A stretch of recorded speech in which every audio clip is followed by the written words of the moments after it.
I can see you for him. It's Emil. It's Emil Guillermo. I say it the Filipino way. Emil Amok to you. And we're here on a Monday. It's a special day. We're here live, 2 p Pacific. You say, well, it's not 2 o'clock Pacific yet, Emil. You must be giving us a little something extra. Well, yes, in fact, I am. This is the Lanyap section. Here's a little bit of Filipino American history. I say Filipino American, it is American history.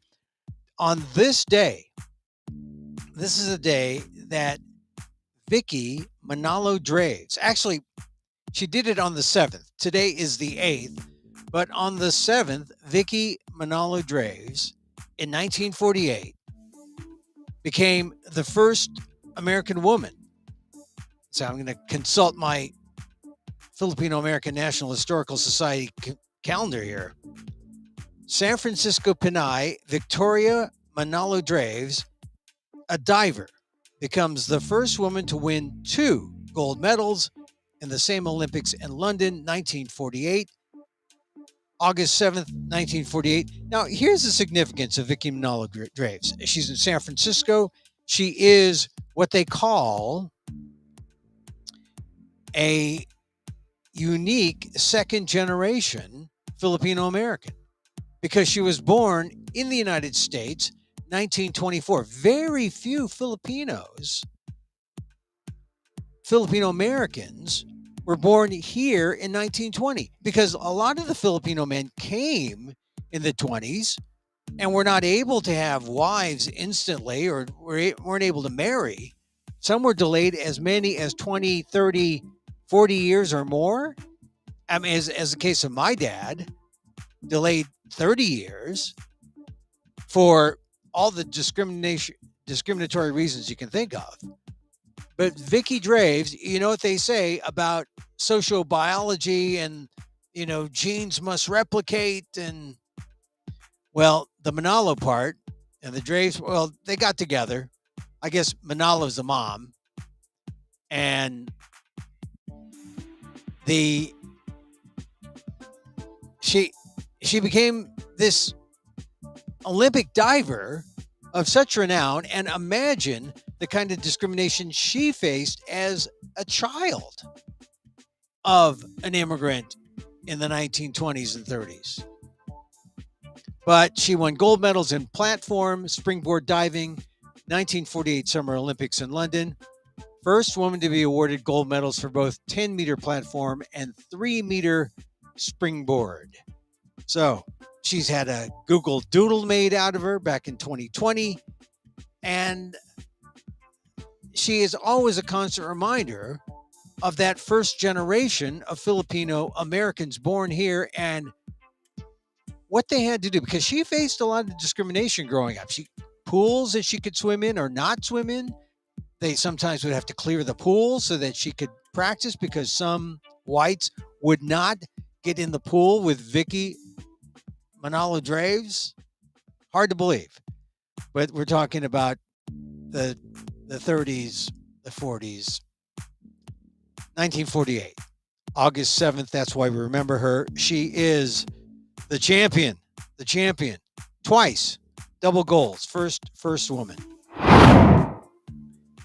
So a little not lanyap, a little something extra. We like to do that to give you a sense of history. On today's show, we talked about her. We're going to talk about, God, there's a lot of death today. I mean, I come on, breaking news. When you see breaking news and you see the name of your favorite star or one of your star of renown, and you say, oh no, the person's dead. I mean, because they're not going to say, oh, breaking news, so-and-so has a new movie. No, they wouldn't do that. So by now you heard Olivia Newton-John has died. And that was a shock because I think there are some stars who are just plain universal, right? And she had universal appeal. As soon as you heard that she passed away, I'm sure your favorite song played in your head. Olivia Newton-John. It's sad because, well, it was, you knew it was coming. I mean, she had cancer, and you may not have kept up with her to see where she was, but she finally passed away at her ranch in Southern California. She was surrounded by friends, so they kind of knew that this journey that she had with breast cancer was coming close to an end. So just sad when you're you're just about to come on and talk about all the news, and then boom, here's this news. It's sad, and she's just a universally loved figure. I mean, you've got to be pretty low if you had a bad word to say about Olivia Newton-John. I mean, stardom and then post-stardom, great singer, great artist, and sad that she has passed. All right, so David McCullough also died, the historian. I had great admiration for him, but he died earlier, and I thought, okay, I can deal with it. It's sad. He's 89, I believe he was. But Olivia Newton-John got to me because she's 73. I mean, young.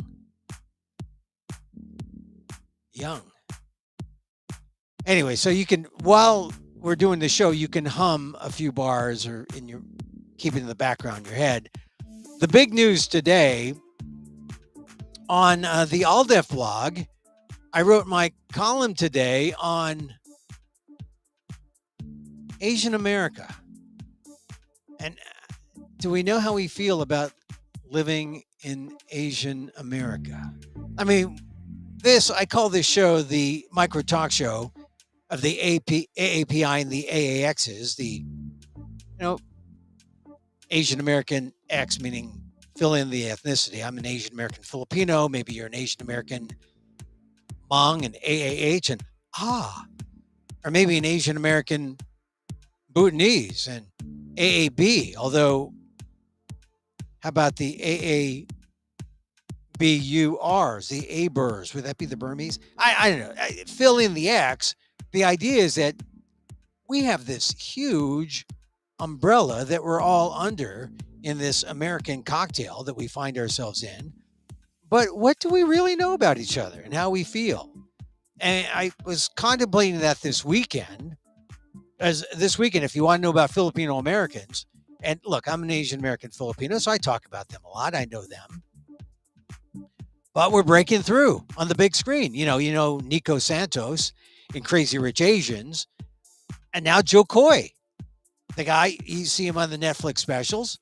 He's out with his Steven Spielberg approved Easter Sunday at the beginning of August. Easter Sunday at the beginning. I didn't see the film because you got to mask up. Mask up. Go to the theaters. It's in the theaters. Mask up. Don't catch anything else.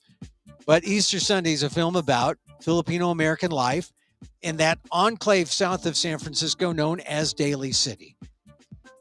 We know it. We love it. If you grew up in San Francisco, you know it as over there or down there in the fog, because it was always foggy, right? And Rex Navarrete, the Filipino American comedian, put something on Facebook saying, boy, I heard a Filipino American comedic record playing in the background in a certain scene, and it sounded like this. And Rex played a cut from one of his live performances. I didn't see the movie, so I don't know. But Rex Navarrete, in those times, in the 80s, he was one of the dominant Filipino American comedians. There were others in the Bay Area. Clarence Sterling was one, and Lorenzo Matawaran, the late Lorenzo, friend of Robin Williams. But now Joe Coy made it to the big screen, and hats off to him. I haven't seen it yet. just have seen clips, seen him talking about it, but it's about Filipino American life. I know that life. And if you want to know it, to catch it, it's in theaters. Wear, like I said, wear the mask.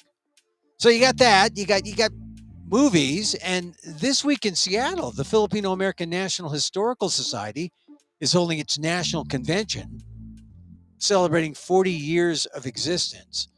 And if you've read my columns on the Aldef blog, you know the group exists. But do others? I mean, do you know about FANHS? FANHS? So if conferences and movies are deeper dives than you want to take, but what if you just wanted to know how Filipinos felt about their lives in America and how it's connected to yours, Asian or non-Asian? The Pew Research Group came up with something last week, a new tool based on 66 focus groups with 264 people going over 18 Asian ethnic groups in 18 languages. And they all are based on this question: what does it mean to be, and then you pick whatever ethnicity, from Bangladeshi to Vietnamese and everything in between. What does it mean to be X living in America? And so I put it through the test over the weekend. I didn't see the movie, but I know about it. I'm going to go to FANHS. I think I'm scheduled, that COVID, but I went to the Pew tool to see what they had to say. And you can pick a demographic. And here was a quote. It's a quote finder from those focus groups. And here's a quote that I thought was really interesting. Quote, "I am just experiencing a current identity crisis with myself as a Phil-Am because of what has happened in the past year with COVID. There's this struggle in me that I've been forced to assimilate in the US. And now what do? I still feel like I want to share my culture and I want to talk about it. Hence my career as a teacher." And I read that and boom. I know, as I was reading that, could you instantly relate? Because I could. The phrase current identity crisis, it indicates that we as ethnic Americans are constantly evolving in our relationship to this country.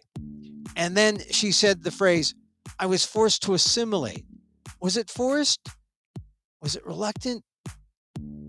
Or did it just happen? And then she asked, "Now what do I do?" Which kind of indicates that, boy, there's this real gap sometimes between what you feel outside, what you feel inside, that it's all kind of misaligned some way, because our ancestry, our ethnicity, we're in a different place, both inside and out. It's almost like, did assimilation lead to alienation? When we have our moments, when we're thinking about how we're feeling. This was really quite a quote. And I just put down Filipino over 50 just to get a sense of what the quote finder would give me. And that one was just loaded. And so she asked, "Now what do I do?" Well, for starters, I guess she should go see the Joe Coy movie with her non-Filipino friends. And then maybe just see me talk. At this point, I'm going, I may be there virtually. But to see my talk at the FANHS conference about my new solo stage show. But you see how just reading a quote like that makes you understand another Asian American traveler. Oh, and aren't we all travelers? We came from someplace. Even when you're born here, you're traveling. That's the ironic thing.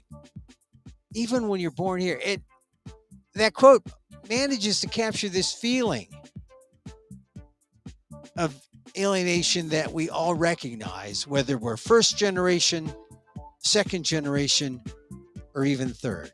Once again, this is the the tool known as the interactive quote sorter from the Pew Research Group. I was playing around with it this weekend. I think it's a helpful tool to at least to develop a basic understanding about one another that might lead to a deeper sense of empathy. Oh, what's that empathy thing? Yeah, we all need to know a certain amount. We need to know how we feel if we don't talk to each other. Well, it's good that, that there are, 4 million Filipinos in the 24 million Asian Americans. Do you ever talk to any Filipinos? I mean, besides listening to my show, you go to the quote finder and see what Filipinos are thinking about what it's like to be living in America. Or in the case of today's big tragic news, what it's like to be Muslim in America. I mean, you think you know. You think you know. And so today, I mean, the headlines are pretty graphic and grim. Police seek vehicle connected to killings of Muslims in New Mexico. They're burying the dead. Police are searching for a silver Volkswagen sedan that they suspect was used in the fatal shootings of 4 Muslim men over the past year, striking terror into the close-knit Muslim community of Albuquerque. This is according to the Washington Post story. All points, an APD, Albuquerque Police Department, releases photos of a vehicle of interest. They have a vehicle of interest, but no suspect of interest. It looks like it's silver or dark silver color. 3 of the killings have taken place in the past 2 weeks, with the most recent occurring the night of August 5th. Police think the shootings might be connected to an earlier homicide, November 2021, and all 4 victims were men of South Asian descent.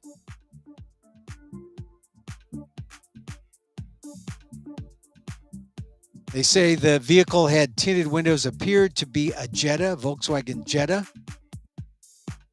Authorities have not determined a motive for the killings and won't necessarily tie it to being a hate crime until there is a motive. At least 3 of the shootings followed a pattern in which the victims were ambushed with no warning, fired on, and killed, a senior police official told the Associated Press. So this is serious. And, everyone is tight-lipped in terms of talking about the case, especially there at the Islamic Center of New Mexico. Some are talking. I saw someone do a report on cable confirming that, yeah, it's like an ambush. Like they wanted to exact the most pain, make sure no one got away. FBI is assisting. So it's FBI and all the local authorities asking for help. The most recent victim, according to news reports, Naeem Hussain, truck driver who had immigrated from Pakistan and just became a citizen July 8th. Hussain had attended the funerals of 2 earlier victims, Muhammad Afzal Hussain, 27, and Aftab Hussain, 41, at the Islamic Center of New Mexico. The 3 men, this is always important, journalistically, the 3 men share a common surname but are not related, all regularly attended services at the Islamic Center. I don't know if you've ever been to an Islamic Center. I have a number of times, not that one, but wherever you are, there's an Islamic Center. It's interesting, except, culturally, they separate the men from the women. But you go in, you take off your shoes, you go in and you can observe the prayer. It's fascinating as a student of culture, of religion.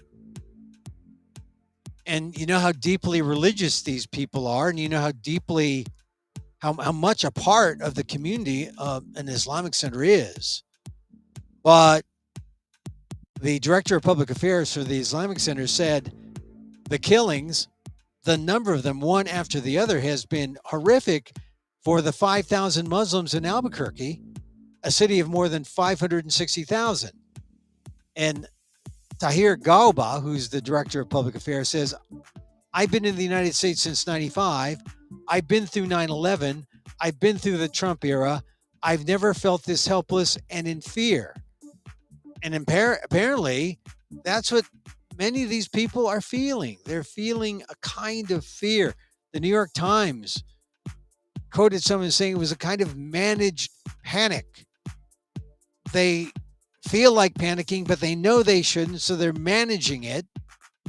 And it's just sad that this is happening in our country. Of course, President Biden has weighed in on Sunday. He said he was angered and saddened by the horrific killings. On Twitter, he said, quote, while we await a full investigation, my prayers are with the victims, families, and my administration stands strongly with the Muslim community. These hateful attacks have no place in America.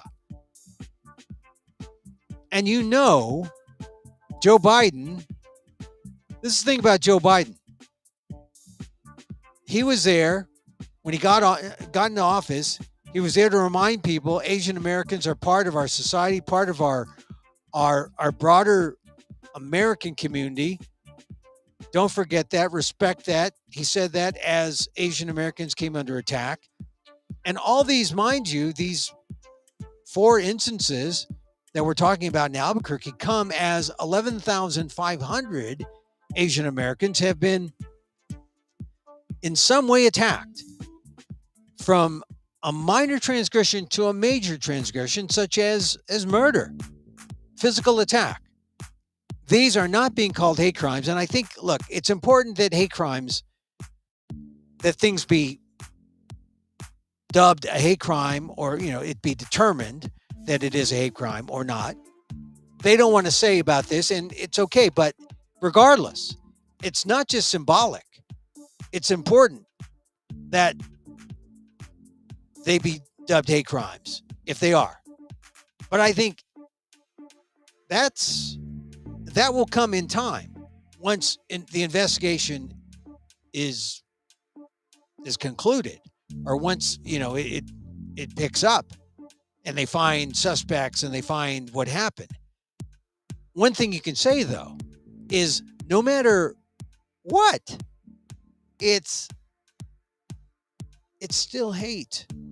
Whether it's a crime that brings on enhancements, it's still a form of hate that we do not accept in America. I mean, that really is the point that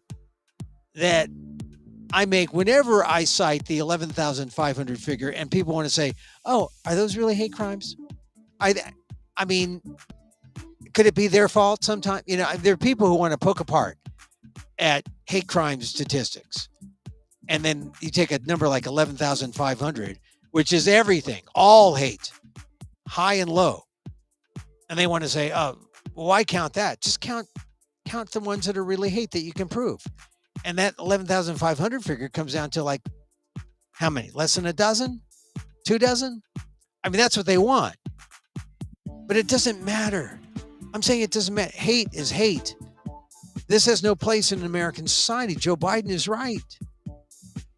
And so, of course, our heart goes out to the Muslim American community, because the South Asian community, that's one of the AAXs, right? Asian American Pakistanis, AAPs, Asian American Muslims. And I think this is where the Pew tool was helpful for me. I read that story in California. I go to the Pew tool. I plug in Pakistani under 50, get the demographic. Here was a quote that came up. For a U.S.-born man of Pakistani origin, 30, answering the question, what does it mean to be Pakistani living in America? He says, quote, you're Indian. You're not Pakistani. Meaning there's confusion. No one knows the difference. They don't dig down into the ethnicity. And you Taiwanese who are Chinese, you understand. You got to understand what this is about. He says, you're Indian. You're not Pakistani. And for the rest of the world, Like we're not even a blip on the map. Nobody cares unless there's an attack. That's the only time we're relevant in the news. Like that's why we're invisible. Oh, isn't that a common theme? People don't even know anything about us, nor do they care to. So if you're standing in a sea of brown, you're just brown. That's it. That's going to the Pew tool. What does it mean to be living in America? What does it mean to be Pakistani living in America? You plug it in, and I come up with that quote. And I look at that and I say, that's an eerie quote because it's so true. You're Indian, you're not Pakistani. You know, it's like you're not a blip in the radar. And no one sees you. Nobody cares unless there's an attack. Oh, no. There's an attack. Now we care? We should care all the time. That's the only time we're in the news. Yeah, well, here they are in the news. Like, that's why we're invisible. You see that word, invisible. It's a theme in every Asian American themed show. They don't see us. They don't know us. So once again, that quote was taken a few years ago after year one of COVID.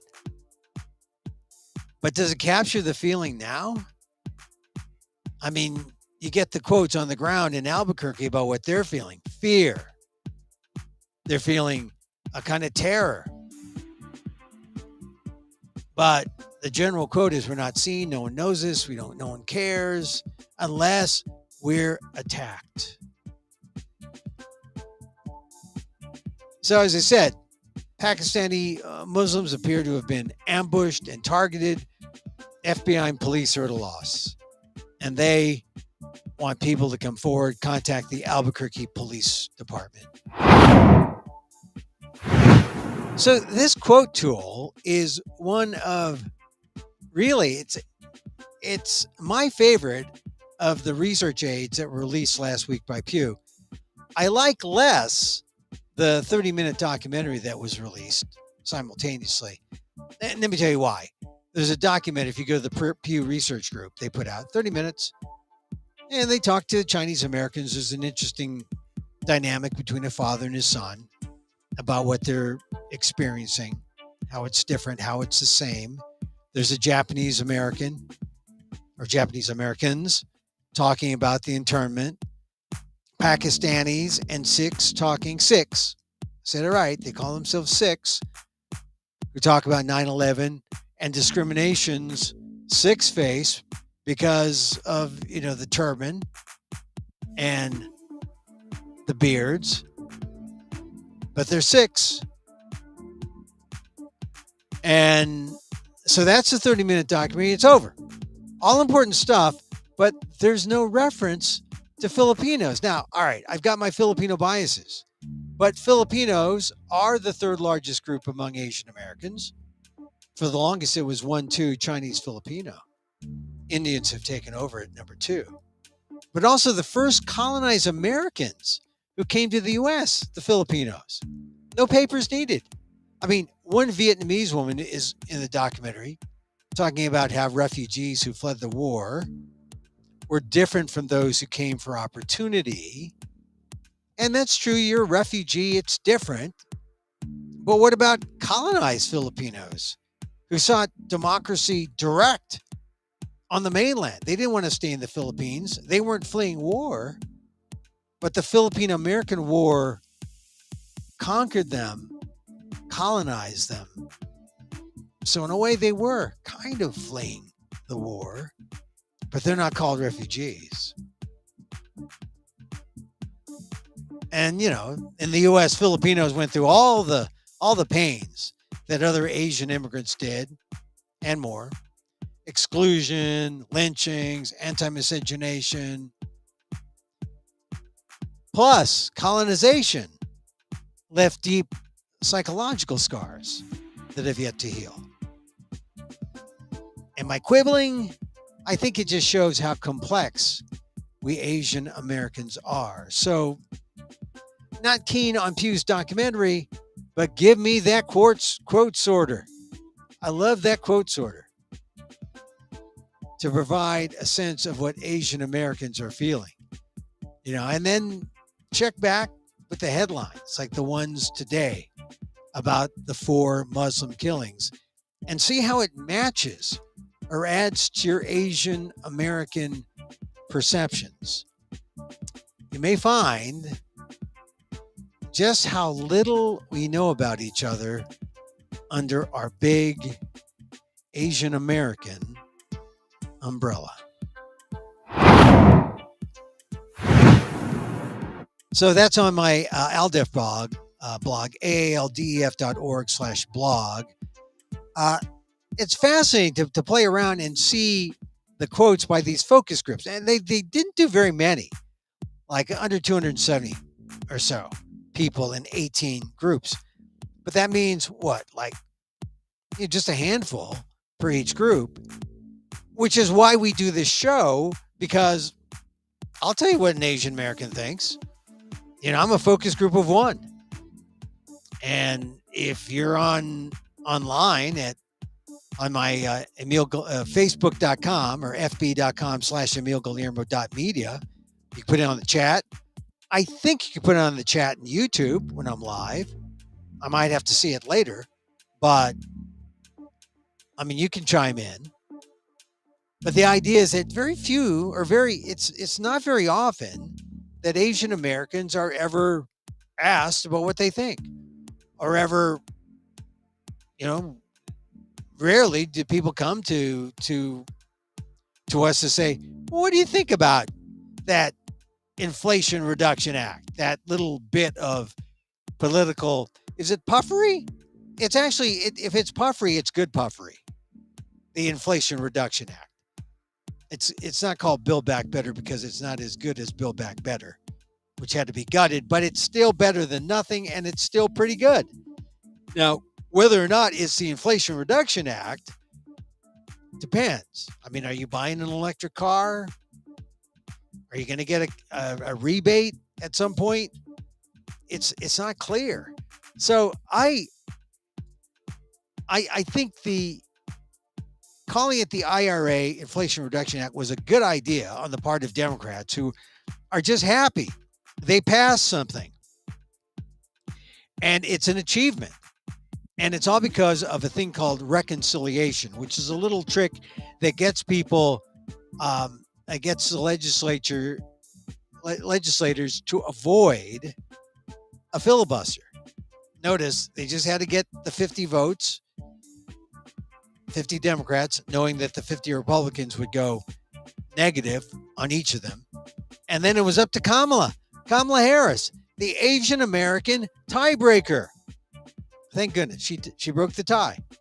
That's why you have Kamala. If that was her only function, you'd say she was qualified to be president of the United States. Now, I'm convinced.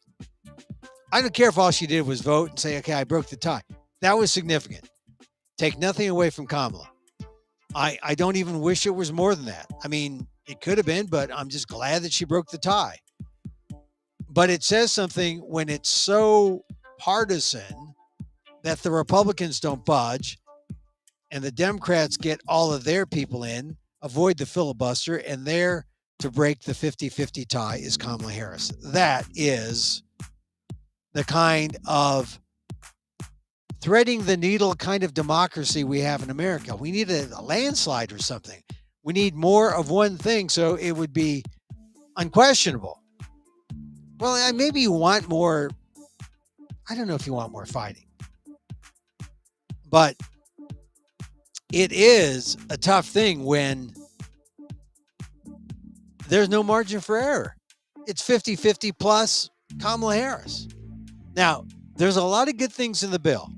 You've heard about the climate stuff. The climate stuff is big. If you've been living under air conditioning, if you've been living in 80, 90, 100-degree heat in the summertime, it's critical. The world is burning. Let's stop denying it. And the big thing also is that they make the corporations pay. Corporations who've never paid any taxes. Now, it perhaps has been softened a bit because the Democrats had to give in to Joe Manchin. And I saw the news that some of his people are getting, his corporate supporters are getting some advantages from this bill. But this is the way politics work. This is the way corporate politics works in America. And the only way we're going to change it is if we give those supermajorities to people who will do the right thing with it and won't kowtow to corporations. Joe Biden loves to call himself a capitalist because the Republicans are ready to call him a lefty pinko, which he's not. But Joe Biden, the capitalist, has done a pretty good job. The sad thing is, I don't know if this is going to change his fate in terms of the polls, in terms of his standing, in terms of the midterms, and whether he runs again, in the next general. But I would have to say, at this point, the fair-minded out there have to give Joe Biden a break. He got this through. He's delivered. America was in a hole, a deep, deep hole when he came in. And he's pretty much pulled us out. Well, not all the way out. Some people are still struggling. But I don't think there could have been another person who would have been amenable to the Republicans. And mind you, look, Biden's IRA, his Inflation Reduction Act, got zero Republican support. So what more for a more progressive kind of bill? I think they did a good job here to get this through. And I hope people will give Biden some credit for trying to do his job despite being isolated, despite being somewhat under siege from boo birds from his own party. I mean, Maureen Dowd trying to make the argument in the New York Times that, Biden should be like a top athlete. He should leave at the top. Leave at the top. Well, sounds good, but I don't think so. And if he is contemplating that, I just wish he'd do more for Kamala Harris so that she can leave the vice presidency at the top. Like perhaps in a run for the White House herself, because I don't know. I read these things that suggest that Kamala Harris isn't even, you have to reckon with her. She's up there, but she's not top of mind. Democrats are looking elsewhere, it seems. I don't think they should. Although, look, Gavin Newsom, that would make an interesting little squabble. Harris and Newsom. Because that's where this is heading at some point. They're among the half dozen top Democrats, unless some people come out of nowhere. Kamala Harris, African American, Asian American, first woman, vice president, tiebreaker for the Inflation Reduction Act. I'd like to see her do well. So, all right. So we had a full show today. We talked about all these things. We talked about the Muslim killings. We talked about the Kamala and the tool, the Pew tool. We talked about the news in general. ONJ, Olivia Newton-John. God, I just kept thinking about that song, Please, Mr. Please. Play that song. That was the first song that came to mind. Did you have a song that came to mind with Olivia Newton-John? I mean, that was it for me. That song. And then now that's like earworming its way through my head. So once again, known as Sandy in the 1978 musical Grease, she won 2 Grammys for I Honestly Love You. Top single of 1982 with her pop hit Physical. I know Physical. Now, it says here in this biography. A tireless advocate for breast cancer. I just keep thinking of the Michelin tire man. The Michelin tire man. Although tireless, he'd look like a regular man if he was tireless. But she was an advocate in Australia, here in America. Here's this biography. Known for her blonde beauty and a sweet girl next door demeanor that harkened back to a more innocent time. Ah, that more innocent time. She was born in Oxford, England in 1948. When she was 5 years old, she relocated with her parents and 2 siblings to Melbourne, where her World War II codebreaker father, Brinley Newton-John, served as the headmaster of Ormond College. Olivia's grandfather on her mother Irene's side was also a professor, Max, winner of the 1954 Nobel Prize in Physics. My God. Now that's something if you get your money from well, my money, the family money is from the Nobel Prize. Because it's $1 million now if you win the Nobel Prize. It had to be a pretty penny. But then you got to know you're pretty sharp if you say, hey, my family doesn't have money. We just win Nobel Prizes. That's kind of cool. I didn't know that about Olivia Newton-John. I only knew her as the physical gal.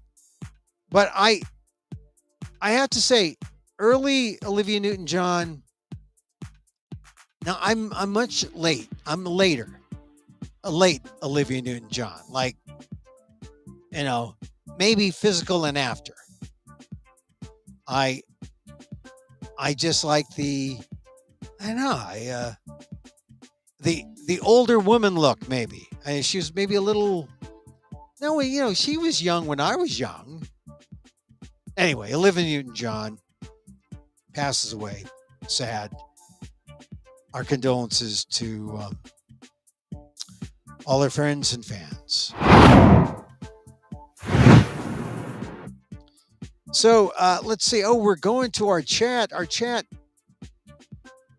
Regular listener Juanita Salai Wilson says, good afternoon, Emil. Yeah, good afternoon, Juanita. Good afternoon. And just a reminder, you can go to our Facebook page. That's at fb.com/EmilGuillermo.media. You can also go to our YouTube page, Emil Guillermo. Or Emil Amok. I think it goes to the same place. And I think if it's live, you can put down a chat, and then if I see it, I'll say hi to you. Also on, you can catch us on. Let's see, where else can you catch us? Catch us on the ALDEF blog. You can read my columns, aaldef.org/blog, and on Twitter at Emil Amok, EMILAMOK. Oh, and of course at amok.com. I put links to all this there. That's it for our show. Tomorrow, I'm going to talk about, Nancy Pelosi's coming back from Taiwan. So you know what I felt about Taiwan, right? I felt like, yeah, it was important for Nancy Pelosi to go to Taiwan. She had to do it. I'm glad she did. She goes on the Today Show tomorrow. She's back.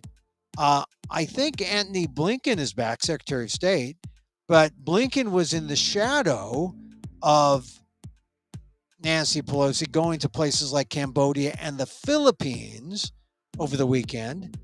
He had it looks like a productive meeting with Bong Marcos. And tomorrow I'll talk about why it was an important meeting. Yeah, he met with Blinken, the Blinken and Bong show. We'll talk about the Blinken and Bong show tomorrow right here on this program. Yes, tomorrow on this program. As for now, it is time to say goodbye. Oh my goodness. Kind of a some jolting news just before we came on about Olivia Newton-John. I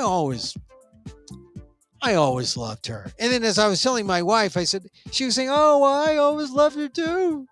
Yeah, she said that was a big chunk of my adolescence. For all of us. That's why look, if you're playing Olivia Newton-John songs during this show, I totally understand. If you're humming Olivia Newton-John songs, let's get physical, uh, tune some Grease. I understand. I mean, it's sad. So, regular listeners to our show know that at this juncture, we say a little, it's not a prayer, but it's a loving self-kindness meditation. Loving self-kindness, well, yeah, it means that be kind to yourself. Don't beat yourself up. Don't feel any shame and say, "Oh, I'm not good enough. I'm not worth that." No. None of that. None of that. This is where we turn on the love of self. But sometimes it's hard. It's hard to turn on that love of self. It's hard to turn on that love of self unless you feel love for others first. And then as you send out that love to others, funny thing happens. It comes back. It comes back and gets you. And that's why the loving self-kindness meditation works. You just stand or sit. You can do it quickly. You can do it like 10 minutes, at least 10 minutes, or as little as a minute. Do it in parts. Think about someone who is a benefactor, someone who has helped you, teacher. Think about someone who you may not like a whole lot, maybe someone you're angry with. Think of someone you're neutral about. Oh, neither here nor there, but they're there. Think of someone just in the general population, at random. Think of all of these people. And say the main chants, or prayers, are really prayers. May you be safe, may you be healthy, may you be happy, may you live with ease. You can do your own, may you have no indigestion today. That could work for some people. May you sleep well tonight. I sometimes that works. But the basic ones are may you be happy, may you be healthy, may you be safe, may you live with ease.